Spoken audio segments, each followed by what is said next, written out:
une fois une baronne qui vivait dans un grand château. Elle avait assassiné son dernier mari et en gardait un traumatisme cuisant depuis le jour où elle l'avait découpé en tranches pour le donner à manger à ses 2 Doberman. Elle avait décidé après ce jour horrifique de ne plus jamais se remarier. Mais elle avait des besoins. Elle était une femme. Alors elle commanda une pizza. Mais à peine eut-elle le temps de déboucher une bouteille de champagne que Pablo le pizzaiolo, un magnifique hidalgo italien, chemise ouverte, torse velu et le cheveu volant dans le courant d'air de la porte apparut. Pizza. J'espère qu'elle est chaude, lui demanda la baronne. Elle est brûlante, lui répondit Pablo, puis il dégaina son pinceau à huile piquante. Toi en veux. La baronne adorait l'huile piquante. Alors elle se jeta sur le pinceau, mais le nectar pimenté fit bouillir la baronne. Alors elle se mit toute nue. Mais en enlevant sa culotte, elle fit gicler sa lentille dans le lit. Alors elle y plongea à 4 pattes pour retrouver cette fugueuse. Pablo, pris de panique, se jeta sur le lit comme un dauphin hystéropsychopathe et se redressa fièrement avec la lentille sur le bout du doigt. Mais la moelle, cria la baronne. Tu la sens? Ah oui. Puis la baronne se jeta dans les bras de Pablo et tous deux se mirent à respirer très fort. La baronne se redressa hystériquement. Sa lentille était à l'envers. Sors là! Pablo attrapa la baronne par les cheveux et tenta d'alpaguer la lentille avec son pinceau à huile piquante, mais c'était trop tard. La lentille s'était glissée derrière le globe oculaire et s'infectait avec des jets de pus jaunâtres larvés d'insectes putrissants.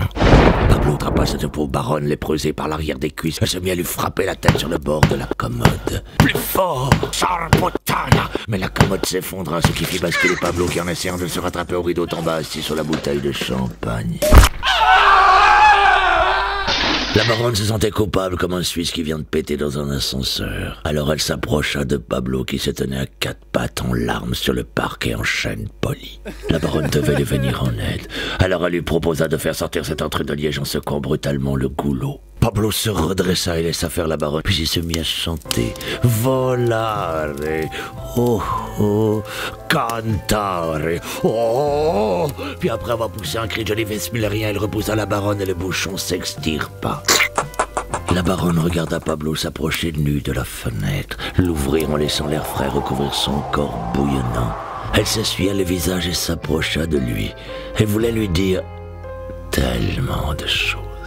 Mais elle glissa sur le bouchon gluant et atterrit gourdement sur Pablo qui passa par-dessus la rambarde et mourut dans d'atroces souffrances en s'écrasant sur le bitume de cette luxueuse propriété. La baronne, tenant le bouchon de champagne entre ses doigts, sortit du château et s'approcha de Pablo dont la cervelle mêlée à des éclats de dents coulait comme une sauce bolognaise sur l'aile droite de sa Rolls-Royce. « Je garderai ce présent à tout jamais dans mon cœur, lui dit-elle. Puis elle se jeta dans la tondeuse à gazon et finit éparpillée comme une pizza sur l'herbe ruisselante de la rosée du matin.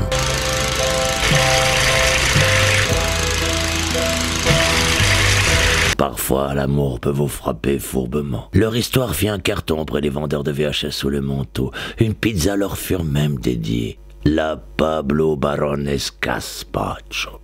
Ainsi se termine l'histoire de la baronne et du livreur de pizza. Bonne nuit, tronche de pizza.